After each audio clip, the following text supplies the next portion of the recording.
नमस्कार, आप देख रहे हैं ऑपरेशन सिंदूर और आपके साथ में विजेंद्र सोलंकी। क्या ऑपरेशन सिंदूर खत्म हो चुका है या फिर इसको होल्ड किया गया है? क्योंकि ऑपरेशन सिंदूर को लेकर सेना की प्रेस कॉन्फ्रेंस हुई और थल सेना, नौसेना और वायुसेना की संयुक्त प्रेस कॉन्फ्रेंस में बताया गया कि कल पाकिस्तान के डीजीएमओ से बातचीत हुई। डीजीएमओ राजीव घई कल दोपहर 12 बजे फिर पाकिस्तान के डीजीएमओ से बात करेंगे या होगी उनसे बातचीत। पाकिस्तान के डीजीएमओ ने डर के मारे फोन किया है, कहा गया। पाकिस्तान के डीजीएमओ ने बात करने की पेशकश की।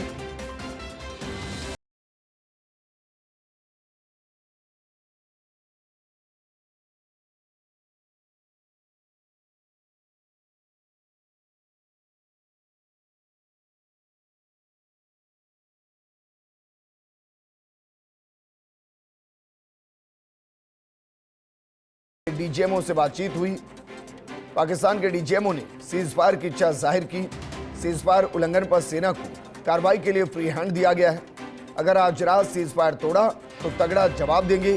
पाकिस्तान से घुसपैठ की कोशिश की गई, कोई भी पाकिस्तानी विमान भारत में नहीं।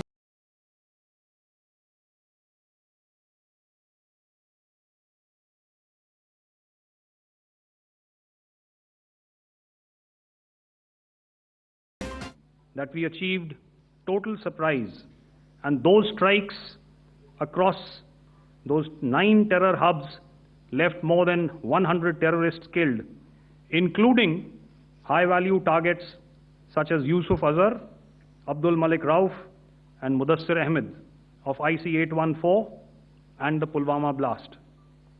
The line of control was also violated soon after by Pakistan, and the erratic and rattled response of our enemy was apparent from the number of civilians, inhabited villages, and religious sites such as Gurudwaras that were unfortunately hit by them, leading to a sad loss of lives. The Indian Air Force played a major part in these strikes by engaging some of these camps, and the Indian Navy provided wherewithal in terms of precision munitions. The night of the 9th and the 10th of May saw similar intrusions by drones and aircrafts, and this time there was a concerted effort to target airfields and some very, very important logistic installations, albeit yet again unsuccessful and denied gallantly and efficiently, I must say, by the integrated Indian Air Force and Indian Army Air Defense. We further strengthened our deployment and also initiated some pressure points to send a very clear and unambiguous message to the other side to desist from any misadventures on land. Some of the airfields and dumps saw repeated attacks in waves from the air. All were thwarted. तो भारत की तरफ से साफ कर दिया गया कि गलती से भी अगर सीज फायर की कोशिश की गई तो इस बार पहले से ज्यादा करारा जवाब दिया जाएगा। साथ ही भारत एहतियात बरत रहा है, क्योंकि जो पाकिस्तान है उस पर भरोसा ना कल किया जा सकता है ना आज किया जा सकता है। इसीलिए बाड़मेर में आज भी ब्लैकआउट रहेगा। आज रात्रि 8 बजे से कल सुबह 6 बजे तक ब्लैकआउट रहेगा। इस दौरान सभी लोगों को अपने घरों में रहने की अपील की गई है। ब्लैकआउट के दौरान घरों की लाइट पूरी तरह से बंद रखनी है।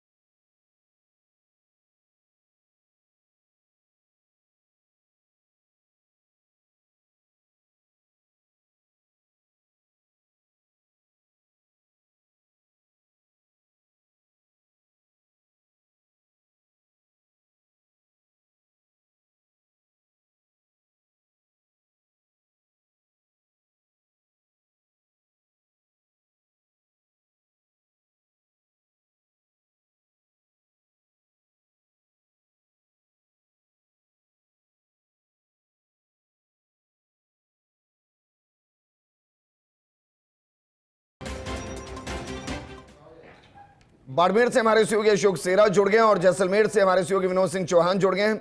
अशोक जरा बताइए, क्योंकि ब्लैकआउट 8 बजे से होना है, लेकिन तस्वीरें तो पीछे दिखाई दे रही हैं, लाइटें जल रही हैं भाई, तो किस तरीके का ब्लैकआउट है?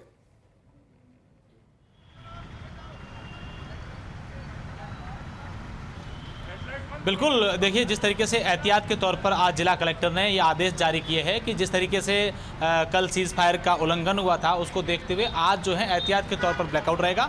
शाम को 8 बजे से सुबह 6 बजे तक है वो ब्लैकआउट रहेगा। ये जो आप मेरे पीछे तस्वीरों में हमारे दर्शक देख रहे हैं, ये वो क्षेत्र है बाड़मेर शहर का मुख्य रेलवे स्टेशन है।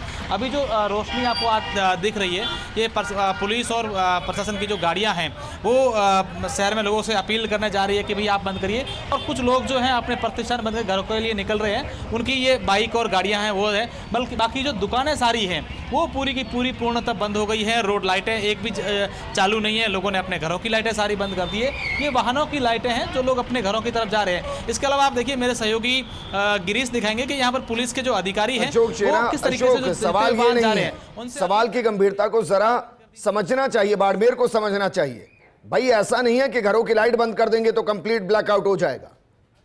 कारों की, गाड़ियों की जो रोशनी है, जो लाइट्स है, वो भी इतनी महत्वपूर्ण है। और जब 8 बजे कंप्लीट ब्लैकआउट है तो ये प्रैक्टिस तो पहले से शुरू होनी चाहिए।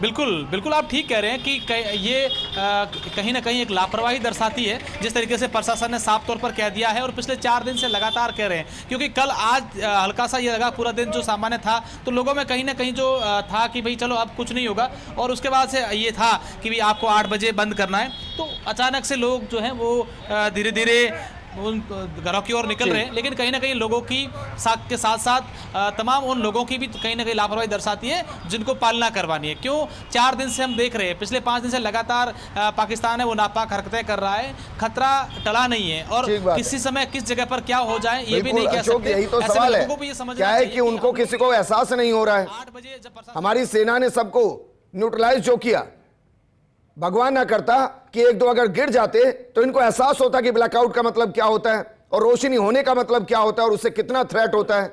वापस मैं आपके पास आऊंगा। विनोद सिंह चौहान जी हमारे साथ जैसलमेर से जुड़े हुए हैं। विनोद जी, ब्लैकआउट का मतलब ब्लैकआउट होता है, ऐसा नहीं है कि सिस्टम और प्रशासन की गाड़ियां भी रोशनी लेकर और घूमती रहेंगी शहरों के अंदर और लोगों को कहा जाएगा कि भाई 7 बजे से ब्लैकआउट है, 8 बजे से ब्लैकआउट है और 8-10 तक गाड़ियां घूमती रहेंगी सड़कों पर। तो भाई मत कीजिए 8 बजे से ब्लैकआउट, अब 9 बजे से कीजिए। और अगर आप कर रहे हैं तो उसकी गंभीरता को समझिए। बिल्कुल विजेंदर जी, बिल्कुल आप सही कह रहे हैं। और जैसलमेर में आज चौथा दिन है ब्लैकआउट का और देखिए यहाँ अक्षर से पालना हो रही है। हर गाइडलाइन, हर नियम जो जिला प्रशासन की तरफ से जारी किया जाए, या पुलिस की सख्ती हो या पुलिस के नियम हो, आज चौथा दिन ब्लैकआउट का है। 7:30 बजे ब्लैकआउट किया गया। 7 बजे जैसे ही पुलिस ने मुनादी करी, तमाम जो प्रतिष्ठान हैं वो बंद हो गए। सभी व्यक्ति अपने घरों की तरफ लौट गए, क्योंकि बीती रात भी जैसलमेर में धमाकों की आवाज़ें सुनाई दी थी। 10 धमाकों की आवाज़ें सुनने के बाद 1 बजे तक सायरन बजा था। लोग घरों में जग रहे थे, घरों से बाहर निकलने की कोशिश करी तो पुलिस ने फिर से मुनादी करके सबको अंदर भेजा, क्योंकि गाइडलाइन की अक्षर से पालना करना ही देखिए लोगों की जिम्मेदारी भी बनती है। सेना पूरी तरीके से सतर्क है और ये वो चौक है जहां दिन भर चहल पहल रहती है। लेकिन जैसे ही मुनादी कराई गई कि 7:30 बजे ब्लैकआउट होगा, तमाम लोग यहां से अपने घरों को रवाना हो गए। और आप देख सकते हैं इस चौक पर जहां भीड़ रहती थी अब किस तरीके का सन्नाटा है। कैमरामैन भी आपको दिखाएंगे कि किस तरह के हालात हैं और किस तरह का सन्नाटा पसरा है। तो देखिए गाइडलाइन की पालना करना आवश्यक इसलिए है कि जो चीज़ें बताई जा रही हैं, जिन चीज़ों के लिए ताकीद किया जा रहा है, मुनादी की जा रही है, अगर उन्हीं का पालन नहीं होगा तो फिर किस बात का ब्लैकआउट रह जाता है। तो आमजन को भी समझना होगा, क्योंकि 65 और 71 का युद्ध झेल चुका है जैसलमेर, और जैसलमेर की जनता अच्छी तरह जानती है कि पाकिस्तान के नापाक इरादे किस तरीके के हो सकते हैं, कभी भी कुछ हो सकता है। इन तमाम चीज़ों को ध्यान में रखते हुए ही यहाँ के जो बाशिंदे हैं वो हर गाइडलाइन के अक्षर से पालना कर रहे हैं। चाहे सुबह 6 बजे तक ब्लैकआउट रखा जाए या फिर सुबह 11 बजे अचानक ये कहा जाए कि अब सारे प्रतिष्ठान बंद कर दिए जाएं, तो 5 मिनट में उसका असर यहाँ जैसलमेर में दिखाई देता है। और लोग भी काफ़ी संजीदा हैं। गुस्सा इस बात के लिए है कि पाकिस्तान से बदला अभी अधूरा है और बदला लेना चाहते हैं। युवा चाहते हैं कि उन्हें सरहद पर भेजा जाए ताकि वो नेस्त नाबूद कर दें। 2 युद्ध झेल चुका जैसलमेर, अभी भी इस बात के लिए शिद्दत से खड़ा है कि अगर मौका मिलता है तो तमाम युवा बॉर्डर पर जाएंगे और खात्मा करेंगे। तो आज जो चौथा दिन है ब्लैकआउट का, उसकी तस्वीर आप देख रहे हैं। सभी नियमों की, सभी गाइडलाइनों की अक्षर से पालना की जा रही है और हर एक व्यक्ति चाहता है कि नियम से चले। नहीं कर ले कि जो उनको सरकार की तरफ से, प्रशासन की तरफ से निर्देश दिए जा रहे हैं उसकी पालना को सुनिश्चित कर दे। ये भी अगर ऐसा कर लेंगे ना तो भी वो एक सैनिक के बराबर ही हो जाएंगे और ये जिम्मेदारी पहले निभाएं। वापस मैं आपके पास आऊंगा। हमारे साथ पूर्व राजनयिक गौरीशंकर गुप्ता जी जुड़ गए हैं, साथ में हमारे साथ रक्षा विशेषज्ञ कर्नल राजेश बुकर जी जुड़ गए हैं। राजेश बुकर जी, शुरुआत आपके साथ। जरा बताइए सर, क्या वाकई में जो हुआ और जिस तरीके से सीज फायर किया गया, भारत के लिए मैं इसको इसलिए महत्वपूर्ण मानता हूं क्योंकि भारत चौथी लार्जेस्ट अर्थव्यवस्था बन रही है और जंग में जाना समाधान नहीं है, लेकिन जो आतंकवाद के खिलाफ हमारी जंग थी उसमें हमने कड़ा संदेश दिया, नो ठिकानों को उड़ाकर। उसके बाद जब उनकी तरफ से ड्रोन दागे गए तो हमने उनके मैक्सिमम एयरपोर्ट्स को, एयरबेस को टारगेट किया, वहां न्यूट्रलाइज किया। एक भी मिसाइल हमारे पास या ड्रोन जमीन को टच नहीं कर पाया। भाई यही तो करके हम अपनी ताकत दिखा सकते हैं। विजेंद्र जी, पहले तो मैं आपका स्क्रीन नहीं देख पा रहा हूं, तो आप मुझे कनेक्ट करेंगे अपने साथ में? सर आप हमारे साथ कनेक्ट है सर, मैं आपको बखूबी सुन पा रहा हूं और आपको दर्शक सुन पा रहे हैं और देख भी पा रहे हैं। आपका स्क्रीन मेरे पास में नहीं आ रहा है।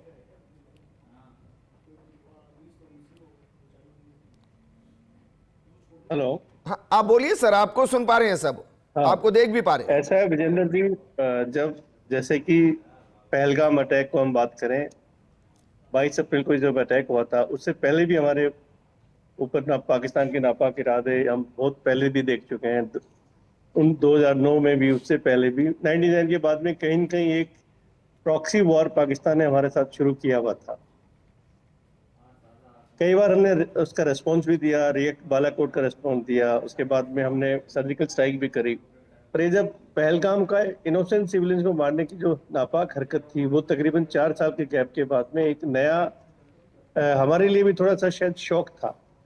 उसका जवाब देना बहुत जरूरी था, इसका संदेश पाकिस्तान तक देना बहुत जरूरी था। तो I think Indian armed forces और गवर्नमेंट के डायरेक्शंस के मुताबिक एक ऑपरेशन प्लान हुआ।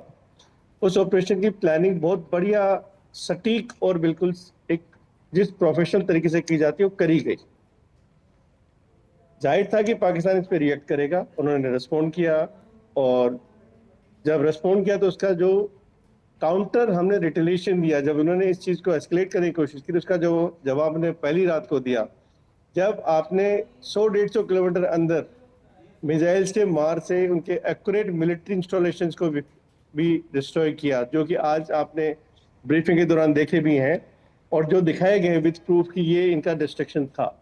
तो वो शायद पाकिस्तान के लिए एक सदमा था कि ये क्या हो गया, बिकॉज उनको नहीं लगता था कि इतना ज़्यादा एक्शन उनके ऊपर लिया जाएगा। तीसरी बात, शायद पाकिस्तान का एक मकसद ये रहा होगा कि वो हमारी, क्योंकि लड़ाई में सबसे पहले एयर कांटेक्ट होता है, कोई भी युद्ध में हमेशा शुरुआत एयर कांटेक्ट से होती है। और देखो आप, ना पाकिस्तान ना हिंदुस्तान किसी ने भी अपनी लैंड फोर्सेज को मोबिलाइज नहीं किया था। इसका मतलब बेसिक एम हिंदुस्तान आर्मी का और आर्म फोर्सेज का बिल्कुल क्लियर था, जो कि गवर्नमेंट के डायरेक्शन के मुताबिक, कि इनको एक संदेश दिया जाए।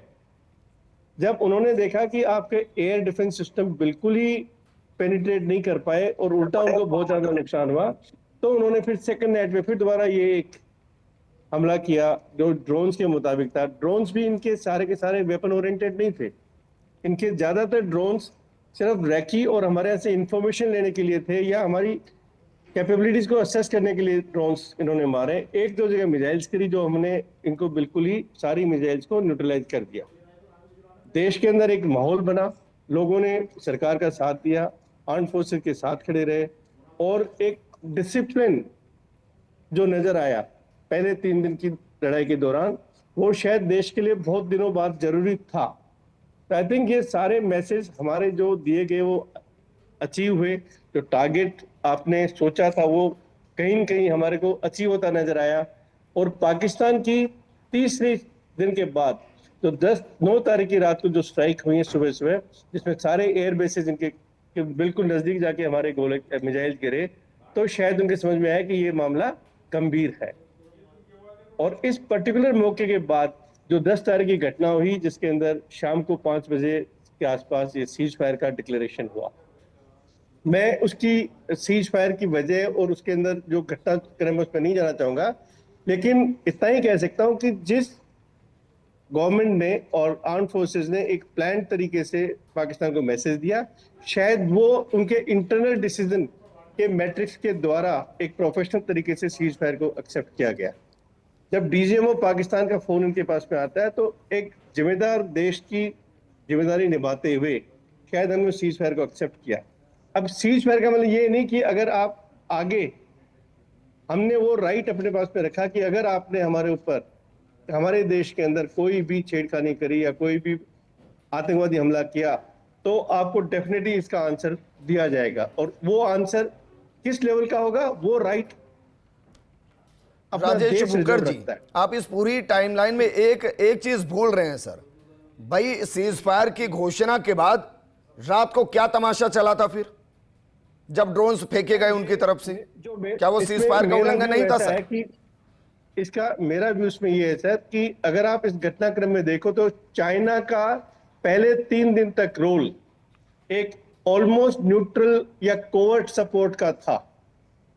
जब अमेरिका की मध्यस्थता से जब ये देखा चाइना ने कि पाकिस्तान सीज फायर के लिए एग्री हुआ, उसमें अमेरिका की मध्यस्थता आई, तो शायद चाइना ने कहीं न कहीं वापस पाकिस्तान को ये ओवर्ट सपोर्ट डिक्लेयर किया। और क्योंकि वो पाकिस्तान नहीं चाहता था कि जो उसका स्ट्रॉन्ग अलाई चाइना जैसा देश उससे दूर हो, उसकी बौखलाहट में उन्होंने ये पहली रात को सीज फायर उल्लंघन किया। क्योंकि सीज फायर उल्लंघन के इमीडिएटली रिस्पॉन्स के बाद में वो चुपचाप हो गए। तो यानी वो एक चाइना को ये मैसेज देना चाहता था कि आप हमारे लिए इंपॉर्टेंट हैं। और चाइना ने जब ओवरटली डिक्लेयर कर दिया कि हम पाकिस्तान के साथ हैं, तो नेचुरली उसका एक प्रदर्शन था, ये सिंबॉलिक ब्रेक था, ना कि कोई पाकिस्तान की डिसाइसिव फायरिंग की। चलिए सर, एक छोटे से ब्रेक के लिए यहां रुक रहा हूं, जल्द हाजिर होंगे। लेकिन सवाल हिंदुस्तान को लेकर है कि क्या वाकई में जिस तरीके से हमने करारा जवाब दिया है, उसके बाद क्या पाकिस्तान सुधर सकता है? क्या वाकई में ऑपरेशन सिंदूर के जरिए पाकिस्तान को डैमेज करने के साथ साथ कूटनीतिक तौर पर भी ये भारत की जीत है? इस पर लगातार हम बात करें। हमारे साथ पूर्व राजनयिक गौरीशंकर गुप्त जी भी जुड़े हैं। गौरीशंकर जी, क्या वाकई में जिस तरीके से कर्नल राजेश जी कह रहे हैं कि भाई पाकिस्तान को अपने चाचा चीन को खुश करना था, इसलिए सीज फायर की बात करने के बावजूद, डीजीएमओ से फोन होने के बावजूद रात को उसने कुछ ड्रोन्स और उड़ा दिए? क्या पाकिस्तान है, मजाक है? देखिए, ये जो सीज फायर का वायोलेशन हुआ है, उसको मेरा व्यू तो यह है कि भारत सरकार को और ज़्यादा सीरियसली लेना चाहिए था और उसके अगेंस्ट में बड़ा फर्म एक्शन लेना चाहिए था।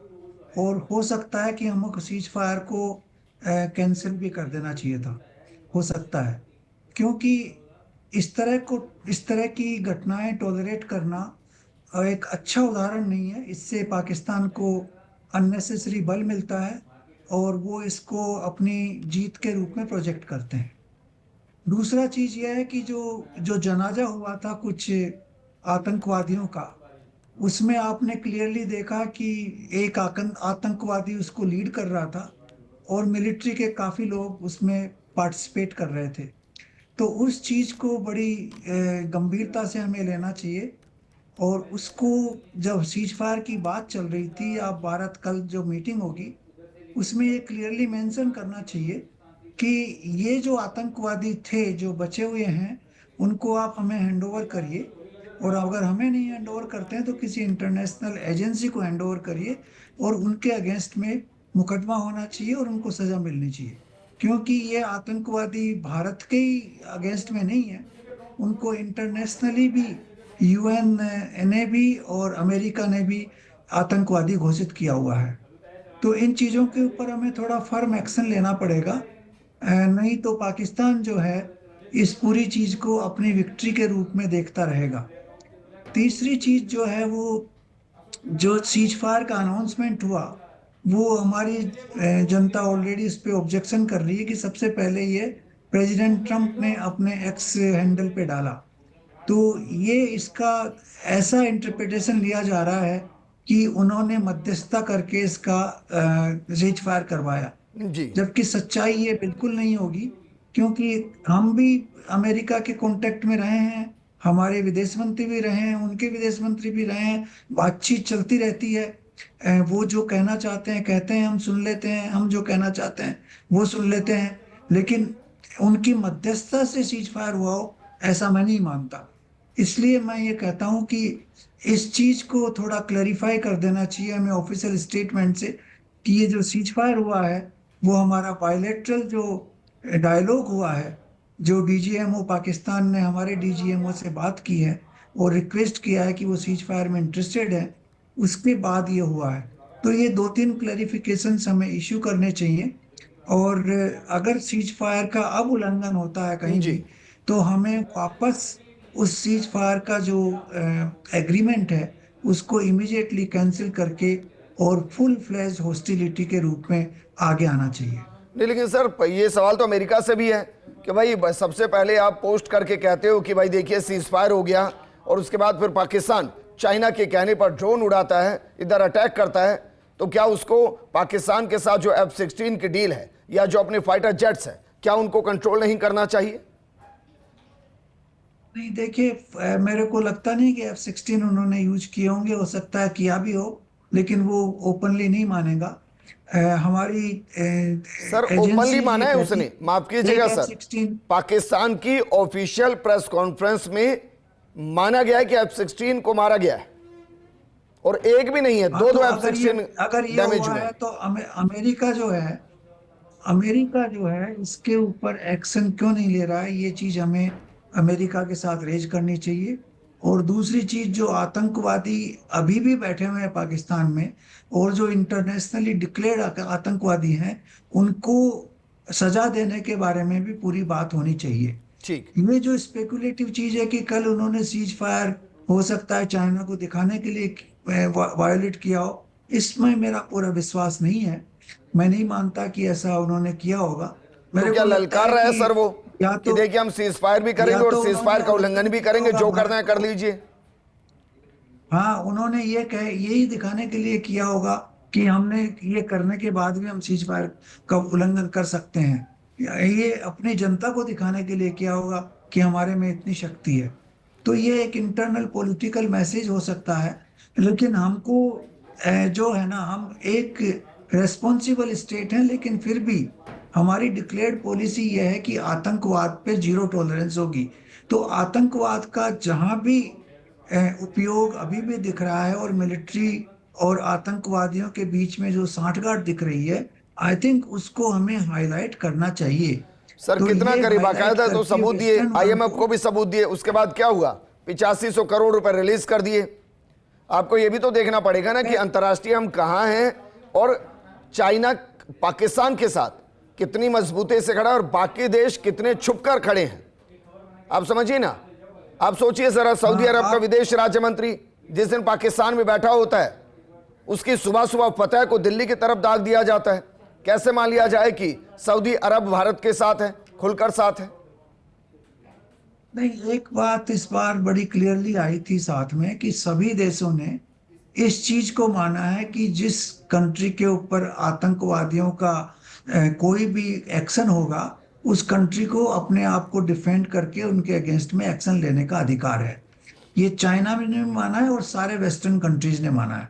तो ये एक बहुत अच्छा डेवलपमेंट हमारे लिए हुआ है, और उस डेवलपमेंट का फायदा उठाते हुए हमको इन चीजों को हाईलाइट करना चाहिए। लेकिन अभी भी हमारे डिप्लोमेटिक फील्ड में जो कमियां हैं, उनको थोड़ा सा ब्रिज करके उनको एग्रेसिवली हमें लॉबी करनी पड़ेगी। जिन जिन कैपिटल्स में हमें सपोर्ट कम मिला है, उन कैपिटल्स को वापस अप्रोच करके उनको समझाना पड़ेगा। और संसार को भी ये समझना चाहिए कि आतंकी जो देश है वो सिर्फ भारत के लिए खतरा नहीं है, पूरे विश्व के लिए खतरा है। क्योंकि पाकिस्तान के जो आतंकवादी हैं, वो न्यूयॉर्क में भी इन्वॉल्व थे, वो लंदन में भी इन्वॉल्व थे, वो मैड्रिड में भी इन्वॉल्व थे, वो पेरिस में भी तो इन्वॉल्व सर थे। ऐसा नहीं है इसमें कि भी एक involved आतंकी थे। देश है। आप देखिए ना, वर्तमान स्थिति में देखिए, पाकिस्तान तो डिक्लेयर आतंकी देश है, तुर्की जो करता है वो भी डिक्लेयर है, ईरान जो करता है चाहे वो हमास हो, हुती हो, हिजबुल्ला हो, ऑलमोस्ट डिक्लेयर है। सीरिया के अंदर जो होता है ऑलमोस्ट डिक्लेयर है। तालिबान जो करता है ऑलमोस्ट डिक्लेयर है। ये तो सब डिक्लेयर हैं सर, और सब एक दूसरे के साथ इंटरकनेक्ट भी नजर आते हैं। फिर भी क्या करते हैं, वापस मैं आपके पास आऊंगा, लेकिन राजेश भूकर जी, जिस तरीके से हम ये डिस्कस कर रहे हैं, दरअसल भारत ने एक बिग अचीवमेंट हासिल की है, और ये अचीवमेंट दो तरीके से है। पहली, पाकिस्तान को ये एहसास कराना कि पाकिस्तान की स्थिति भारत के मुकाबले क्या है, कहीं भी घुसकर हम अटैक कर सकते हैं। दूसरा, अंतर्राष्ट्रीय स्तर पर यह बताना कि अगर कोई हमारी तरफ ड्रोन दागेगा तो हम उनके एयरबेस को टारगेट करेंगे। तीसरा, इसमें यह भी सामने आया भारत के सामने कि जो हमारे साथ खड़े होने का दावा करते हैं कि अगर जंग की स्थिति में हम हैं तो क्या प्रत्यक्ष तौर पर वो हमारे साथ हैं या नहीं। इस वक्त की बड़ी खबर का रुख करते बाड़मेर में आज एक बार फिर से दिखाई दी गई ड्रोन की एक्टिविटी। लोगों को अपने घरों में रहने की अपील की गई है। ड्रोन एक्टिविटी की जिला कलेक्टर ने पुष्टि की है। तो इस वक्त की बड़ी खबर, बाड़मेर में आज एक बार फिर से ड्रोन की एक्टिविटी देखी गई है। बाड़मेर के आसमान में ड्रोन देखे गए। हालांकि लोगों को अपने घरों में ही रहने की अपील की गई है। ड्रोन एक्टिविटी की जिला कलेक्टर ने पुष्टि की है, कंफर्मेशन किया है। बाड़मेर में आज भी ब्लैकआउट है। आज रात्रि 8 बजे से ब्लैकआउट शुरू हो चुका है, सुबह 6 बजे तक रहे।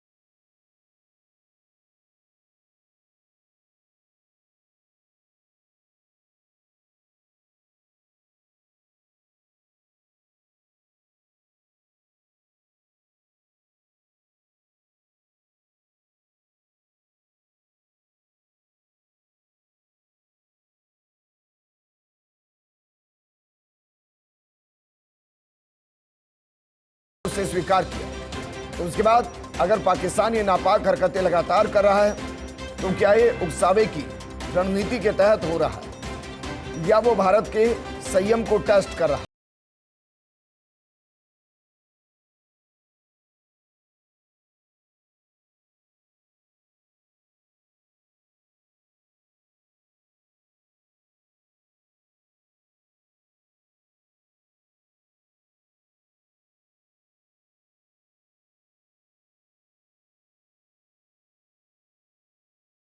मेरे सहयोगी अशोक जुड़ गए। अशोक, जरा बताइए इसके बारे में क्या अपडेट है, क्योंकि अगर ड्रोन वहां पर दिखाई दिया है तो स्थिति थोड़ी चिंताजनक है, लेकिन कहीं ऐसा तो नहीं कि अपना ही कोई सर्विलांस का ड्रोन है।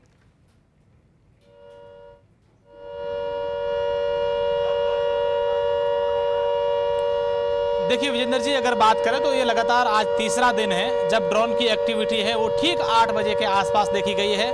और आज जो ऊपर ड्रोन एक्टिविटीज दिखी है उसको लेकर जिला कलेक्टर की ओर से यह मैसेज है कि उन्होंने पुष्टि कर दी है कि बाड़मेर में जो है वो ड्रोन की एक्टिविटीज हैं, लोग अपने घरों में रहें, घरों से बाहर नहीं निकले। तो कहीं ना कहीं ये कंफर्म कर दिया गया है कि जो ड्रोन की एक्टिविटी है हो रही है और लोगों से अपील कर दी गई है कि आप घरों में रहें। अच्छा, एक मिनट शेरा, क्या आपके पीछे इमरजेंसी हुटर बज रहा है? और क्या जिला प्रशासन ने कंफर्म कर दिया है कि वो पाकिस्तानी ड्रोन है और फिलहाल क्या उसको अटैक किया गया है? नहीं, देखिए बिल्कुल, देखिए इसको लेकर कोई कंफर्मेशन नहीं है कि वो ड्रोन कहाँ के हैं।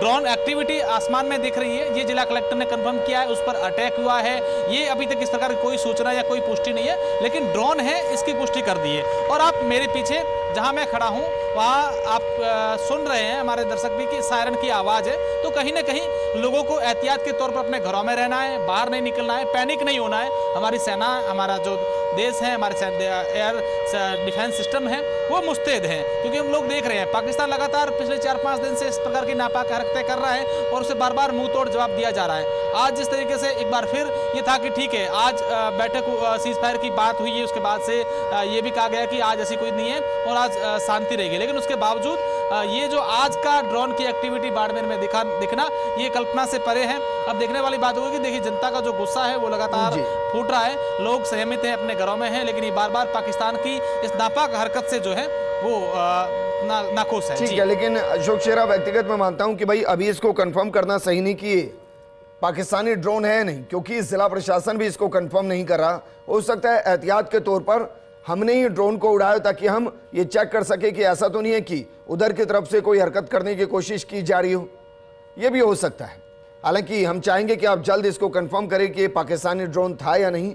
बहरहाल इस पर बात करने के लिए हमारे साथ रक्षा विशेषज्ञ अनुपम जेटली जी जुड़ गए हैं और कर्नल देवानंद जी जुड़ गए हैं। अनुपम जेटली जी, बार बार सीजफायर, बार बार ड्रोन पाकिस्तान की तरफ से, अभी बाड़मेर से इंफॉर्मेशन है, जिला प्रशासन ने कंफर्म किया है कि भाई ड्रोन है। हालांकि मैं इस पर वेट करूंगा, हो सकता है कि हमारे ही तरफ से किसी ड्रोन को उड़ाया गया हो चेक करने के लिए, कुछ क्या ऐसा होता है? देखिए, सर्वेलेंस और इंटेलिजेंस गैदरिंग ये किसी भी युद्ध का या पीस टाइम का एक लगातार किया जाने वाला काम है।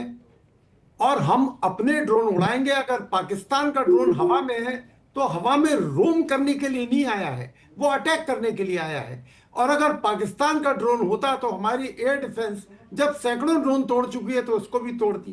तो ये मानना कि पाकिस्तान का ड्रोन है ये अभी उचित नहीं है। बिल्कुल ठीक बात। दूसरी बात, हमारे डीजीएमओ ने भी आकर एयर पर कहा कि भाई अभी जो है दोनों तरफ से शांति है और कल इसकी दोपहर में एक रिव्यू होगा, इसका आकलन होगा और फिर डिसाइड होगा कि आगे की बात किस तरीके से चलेगी। ये युद्ध विराम जो है टेम्पररी, इसको रखा जाएगा या इसको माना नहीं जाएगा और आगे कार्रवाई हिंदुस्तान करेगा, ये कल की मीटिंग के बाद डिस्कस होगा। ठीक है सर, वापस मैं आपके पास आऊंगा। देवानंद जी, देखिए भारत ने कई तरीके से एहसास कराया दुनिया को कि हम कुछ भी कर सकते हैं और कभी भी कर सकते हैं, लेकिन दूसरी तरफ समस्या है कि पाकिस्तान है, वो भी दुनिया को यही समझाता है कि हम कभी भी कुछ भी कर सकते हैं, हम पर भरोसा ना किया जाए। ये जो हम कभी भी कुछ भी कर सकते हैं ना, इन दो लाइनों में बहुत अंतर आ जाता है, भारत की तरफ से कहने में और पाकिस्तान की तरफ से कहने में।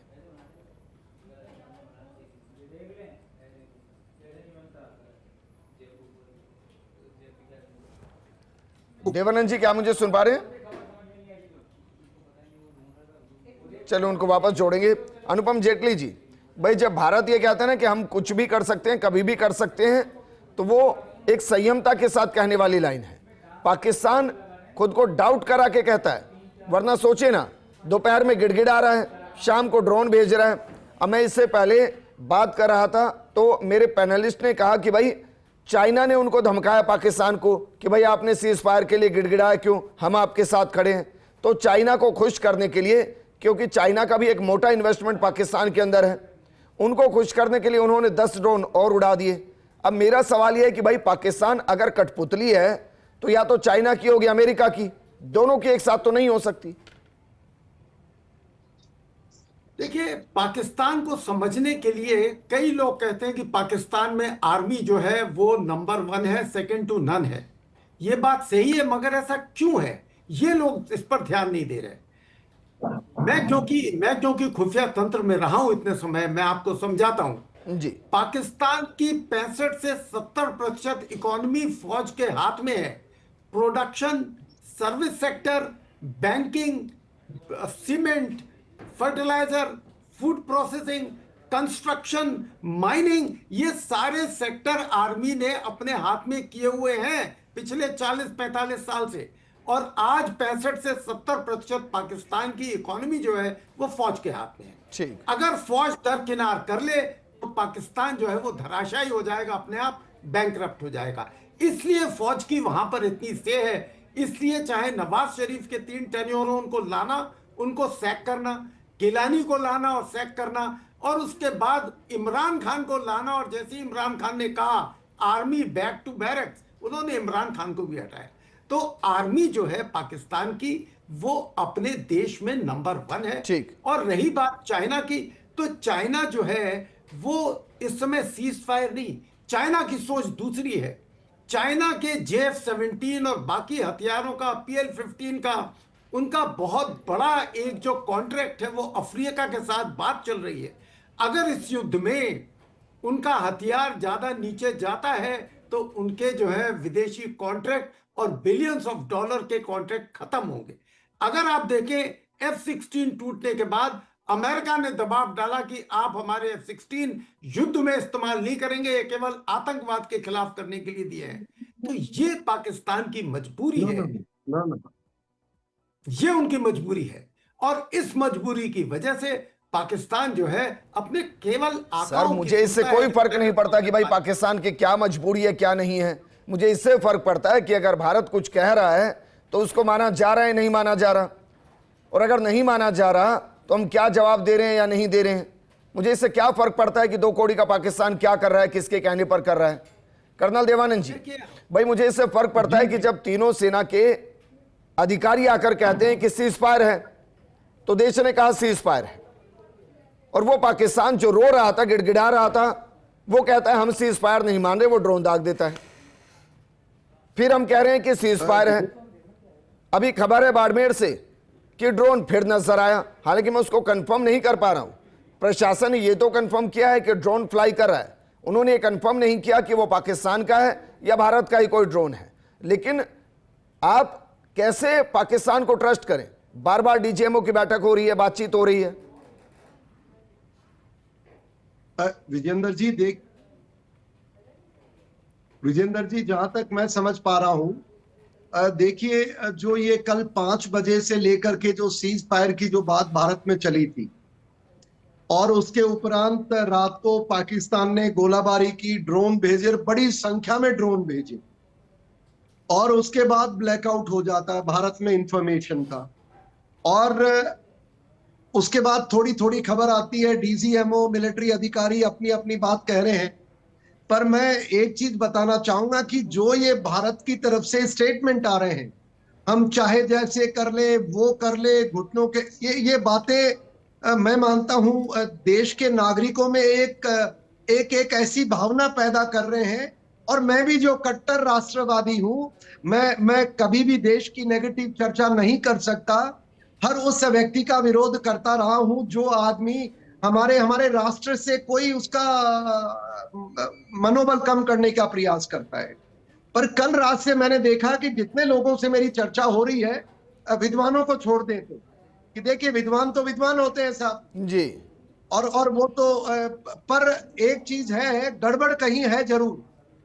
अगर हमारी बात इतनी मजबूत है तो पहली बात हमारी क्लैरिटी हमें जमीन पे दिखाई देनी चाहिए। और दूसरी बात, पाकिस्तान की क्या मजाल है? आप पूछ रहे थे हमारा ड्रोन है दुश्मन का। अरे भाई, हमारे ड्रोन उड़ाएंगे, दिमाग खराब हो गया रात को? और रात को क्या उड़ाना है ड्रोन? अरे कौन सा ड्रोन उड़ाना है रात को?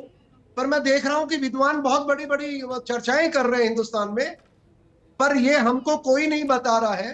क्योंकि देखिए, मैं भी एक भूतपूर्व सैनिक हूँ। बिल्कुल। आज सेना में क्या हो रहा है मुझे नहीं पता है, और अगर पता हो तो भी मैं उसकी चर्चा नहीं कर सकता। ठीक बात। पर सवाल ये उठता है, मैं सामान्य नागरिक के नाते अगर मैं बात पूछूं तो जवाब देना बनता है।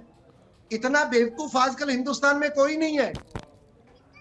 क्यों भाई, विजिबल है चीजें।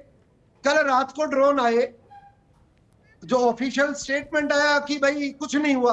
अरे भाई, अंधा है क्या हिंदुस्तान? जी हाँ, अगर आपको कोई ऑपरेशन और टेक्टिकल ऑपरेशन लेवल और स्ट्रेटेजिक लेवल के अगर कोई रिक्वायरमेंट्स है तो देश को बोलिए कि भाई टेक्निकल रिक्वायरमेंट हमारी मीट होगी, या ऑपरेशनल या स्ट्रेटेजिक में कुछ हमारा मंथन चल रहा है, जिससे कि जो लोग अफवाहों का बाजार फैलाएंगे, इसीलिए तो अफवाह चलती है। फिर आदमी, किसी गरीब आदमी को आप पकड़ के गले में जेल में डाल देंगे। ठीक सर, तो एक लाइन में जवाब दीजिए भाई। अब मैं इसको लेकर थोड़ा सा फिर से कंफ्यूज, क्योंकि अभी तक तो बाड़मेर की खबर थी, खबर जैसलमेर को लेकर भी है कि वहां भी ड्रोन नजर आ रहा है। अरे देखिए विजेंद्र जी, मैं यही तो कह रहा हूं, ये क्लैरिटी आप और मेरे को नहीं करनी है। अब देखिए, भारतीय सेना तो डायरेक्टली पब्लिक डोमेन में नहीं आ सकती ना, और आना भी नहीं चाहिए। पर जो हमारे पदाधिकारी हैं, जो इस चीज पे उनका काम है देश को बताना, हमारे देश की पॉलिटी का काम है, लीडरशिप का काम है। वैसे तो हम दिन भर बड़ी बड़ी चर्चाएं सुनते हैं, ढींग हाँकते हैं, तो अभी हमारा मंच को शांत करें ना, आप सही ठीक। कह रहे हैं। अब ये ड्रोन कहां से आ रहे हैं? ठीक है, अगर आ रहे हैं तो अनुपम हमें जेटली स्वीकार जी करना एक लाइन चाहिए। में जवाब दीजिए। सर मुझे प्रोग्राम क्लोज करना है। कहीं ऐसा तो नहीं कि पाकिस्तान ने अपने खात्मे की तारीख लिख ली और इसलिए बार बार वो ऐसा कर रहा है? मेरी समझ में ऐसा नहीं है, क्योंकि ड्रोन जो है, हमारे भी जो ड्रोन है, वो रात हो चाहे दिन हो, पाकिस्तान के इलेक्ट्रॉनिक फुटप्रिंट पकड़ना चाह रहे हैं। क्या कोई नया इक्विपमेंट है? उसकी फ्रीक्वेंसी क्या है? फ्रीक्वेंसी हॉपिंग क्या है? फ्रीक्वेंसी की, उसके इक्विपमेंट की, फिर उसके बाद क्या क्षमता है? ठीक। इसलिए इलेक्ट्रॉनिक फुटप्रिंट जाहिर करने के लिए, ज्ञात करने के लिए, इन इलेक्ट्रॉनिक सर्वेलेंस और इलेक्ट्रॉनिक इंटेलिजेंस के लिए ड्रोन उड़ाना बहुत लाजमी है। मैं ठीक। एयर डिफेंस का आदमी हूं, इसलिए इन सब चीजों को समझता हूं। अनुपम जी बहुत शुक्रिया हमारे साथ जुड़ने के लिए। देवानंद जी आपका भी बहुत शुक्रिया। तो तस्वीरों को समझिए जरा। बाड़मेर और जैसलमेर को लेकर जो खबर आ रही है उसमें हो सकता है कि भारत ही पाकिस्तानी फुटप्रिंट, इलेक्ट्रॉनिक फुटप्रिंट के लिए ड्रोन को उड़ा रहा हो। लेकिन फिर भी आपको एहतियात बरतनी है, क्योंकि ऑपरेशन सिंदूर अभी क्लोज जरूर हुआ है, लेकिन आतंकवाद के खिलाफ और पाकिस्तान की हिमाकत के खिलाफ जवाब के लिए हिंदुस्तान कल भी तैयार था, आज भी तैयार है और कल भी तैयार रहेगा। इस प्रोग्राम में फिलहाल इतना ही। नमस्कार।